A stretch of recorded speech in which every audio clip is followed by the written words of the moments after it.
and then times the last k, which is 7.9 times 10 to the negative 11.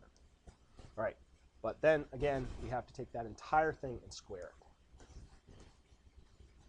All right, when we do that all out, we're going to get the k for the final reaction that we actually need to know is 2.7 times 10 to the 33.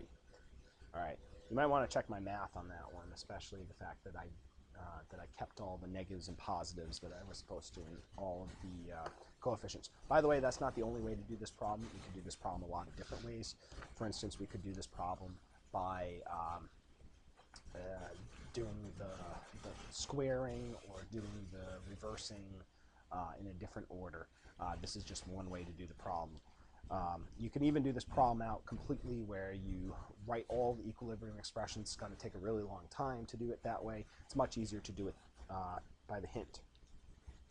By the way, in B, the way you get the Kc is that you need to use our fun relationship here, that Kp is equal to Kc times RT delta N. In this case, the delta N is going to be -1 because you started with 2 moles at the beginning. There's one of each of these, and you only got 1 mole at the end.